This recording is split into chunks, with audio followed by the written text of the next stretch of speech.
British दमन करता। तो दिल्ली दिल्ली तो केंद्र कहाँ था? दिल्ली। तो दिल्ली का नेतृत्व कौन करता था? बहादुर शाह जफर, अभी जो पढ़े थे। तो दिल्ली का नेतृत्व करता बहादुर शाह जफर और बख्त खां। तो बख्त खां और बहादुर शाह जफर। और दमन करता कौन था? ये भारतीय, देखो भारतीय नेतृत्व कौन था? भारतीय नेतृत्व कौन करता था दिल्ली से? तो बहादुर शाह जफर और बख्त खां। और लेकिन ब्रिटिश अधिकारी कौन दमन करता था? कैप्टन हडसन और निकलसन। कैप्टन हडसन और निकलसन ये था।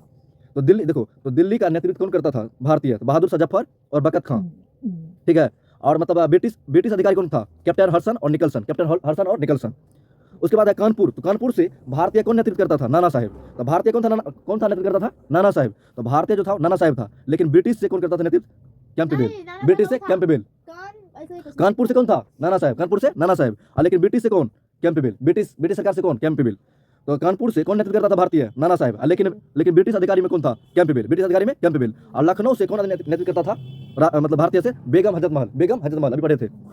तो लखनऊ से कौन करता था? बेगम हजरत महल। लेकिन ब्रिटिश अधिकारी कौन था? कैंपबेल। ब्रिटिश अधिकारी कैंपबेल। और झांसी से कौन करता था? रानी लक्ष्मीबाई। झांसी से रानी लक्ष्मीबाई। और मतलब ब्रिटिश अधिकारी कौन था? General Hugh Rose. और ग्वालियर से कौन करता था नेतृत्व? तांतिया टोपे। ग्वालियर से कौन करता था नेतृत्व? तांतिया टोपे। लेकिन ब्रिटिश तरफ से था जनरल ह्यूरोज। ब्रिटिश तरफ से जनरल ह्यूरोज। और इलाहाबाद से कौन करता था नेतृत्व? लियाकत अली। इलाहाबाद से लियाकत अली। और मतलब ब्रिटिश अधिकारी कौन था? जनरल नील।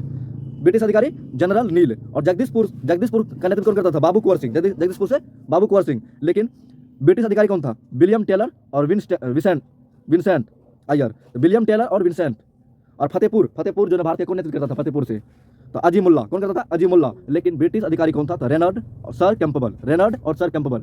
कैंपबेल। देखो कैंपबेल जो है ना, कैंपबेल तीन को करता था। कानपुर से करता था कैंपबेल, कानपुर से भी, लखनऊ से भी और फतेहपुर से। तो कानपुर से नाना साहेब और कैंपबेल, लखनऊ से बेगम हजरत महल और कैंपबेल, और झांसी से रानी लक्ष्मीबाई और जनरल ह्यूरोज, और ग्वालियर से तांत्या टोपे और जनरल ह्यूरोज, और इलाहाबाद से लियाकत अली और जनरल नील इलाहाबाद से। और जगदीशपुर से था बाबू कुंवर सिंह और विलियम टेलर, विंसेंट अय्यर।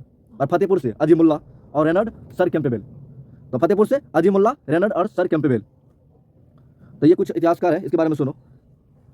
और दिल्ली से था बहादुर शाह जफर, बख्त खां और कैप्टन हडसन निकलसन दिल्ली से। कानपुर से नाना साहेब कैंपबेल।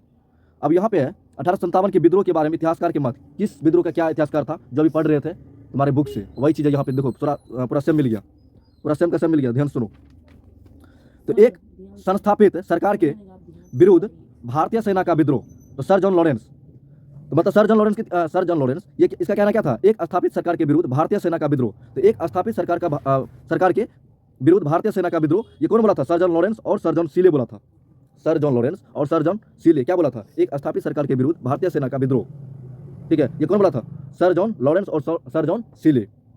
स्वतंत्रता संग्राम, ये किसका इतिहासकार है? तो doctor Ishwari Prasad S N Sen. और सामंतवादी प्रतिक्रिया, मिस्टर के मालेसन। तो सामंतवादी प्रतिक्रिया किसका इतिहासकार है? तो मिस्टर के मालेसन। और जनक्रांति, तो जनक्रांति का इतिहासकार कौन है? डॉक्टर रामविलास शर्मा। जनक्रांति का रामविलास शर्मा। और राष्ट्रीय विद्रोह का बेंजामिन डिजराइल। और अंग्रेज के विरुद्ध हिंदू मुस्लिम षड्यंत्र, सर जेम्स ऑटरडम और डब्ल्यू टेलर। ये आगे मिलेगा का देना कपारी फोड़ देंगे, गुस्सा दिलाता है। तो अंग्रेज के विरुद्ध हिंदू मुस्लिम षड्यंत्र कौन क्या था? तो सर जेम्स ऑटरडम और डब्ल्यू टेलर। तो अंग्रेज के विरुद्ध हिंदू मुस्लिम षड्यंत्र कौन सा था? सर जेम्स ऑटरडम और डब्ल्यू टेलर। और ईसाई धर्म के विरुद्ध एक धर्मयुद्ध, इतिहासकार कौन है? तो एल ई आर रोज। ईसाई धर्म के विरुद्ध एक धर्मयुद्ध, LER रोज। और सभ्यता एक बर्बरता का संघर्ष है। तो ये कौन बोला था? तो TR होम्स। तो संघर्षता एक बर्बरता का संघर्ष, TR होम्स। सभ्यता एवं बर्बरता का संघर्ष, TR होम्स। और राष्ट्रीय स्वतंत्रता के लिए सुनियोजित युद्ध, वीर सावरकर और अशोक मेहता। राष्ट्रीय स्वतंत्रता के लिए सुनियोजित युद्ध और वीर सावरकर और अशोक मेहता, ये बोला था। तो वीर सावरकर और अशोक मेहता का मतलब इसका क्या मत था? वीर सावरकर और अशोक मेहता का मत ये था, राष्ट्रीय स्वतंत्रता के लिए सुनियोजित युद्ध। और जवाहरलाल नेहरू का मत क्या था? सामंती विद्रोह। जवाहरलाल नेहरू का मत क्या था? सामंती विद्रोह। और RC मजूमदार का क्या मत था? सैनिक विद्रोह। और 1857 का विद्रोह स्वतंत्रता संग्राम नहीं था। तो RC मजूमदार का मत क्या था? सैनिक विद्रोह। और 1857 का विद्रोह स्वतंत्रता संग्राम नहीं था। और SB चौधरी का क्या मत था? सैनिक विप्लव और नागरिक विद्रोह। किसका मत था? SB चौधरी का। सैनिक विप्लव और नागरिक विद्रोह किसका मत था? SB चौधरी का। और केवल सैनिक विद्रोह था जिसका तत्कालीन कारण चर्बी वाला कारतूस था, ये किसका मत था? पीई रॉबर्ट्स ये जो है ना 1857 के विद्रोह के बारे में कुछ मत था इतिहासकार का, उस सबका अलग अलग है। तो मतलब सर जॉन लॉरेंस और सर जॉन सीले का मत था कि एक स्थापित सरकार के विरुद्ध भारतीय सेना का विद्रोह। और डॉक्टर ईश्वरी प्रसाद और एस एन सेन का मत था स्वतंत्रता संग्राम। और मिस्टर के मालेसन का मत क्या था, सामंतीवादी प्रतिक्रिया। और डॉक्टर रामविलास शर्मा का मत क्या था, जन क्रांति।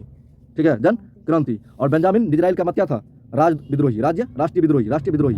और सर जेम्स ऑटोड्रम और डब्ल्यू टेलर का मत क्या था, अंग्रेज के विरुद्ध हिंदू मुस्लिम षड्यंत्र। और LE.R. रोज का मत क्या था, LE.R. रोज का मत ईसाई धर्म के विरुद्ध एक धर्म युद्ध। और T.R. होम्स का मत क्या था, सभ्यता और बर्बरता का संघर्ष। और वीर सावरकर और अशोक मेहता का मत क्या था, राष्ट्रीय स्वतंत्रता के लिए सुनियोजित युद्ध। और जवाहरलाल नेहरू का मत था सामंती विद्रोह। और R.C. मजूमदार का मत क्या था, सैनिक विद्रोह। और 1857 का विद्रोह स्वतंत्रता संग्राम नहीं था। और S.B. चौधरी का मत था सैनिक विप्लव तथा नागरिक विद्रोह। और P.E. रॉबर्ट्स का मत ये था कि केवल सैनिक विद्रोह था जिसका तत्कालीन कारण चर्बी वाला कारतूस था।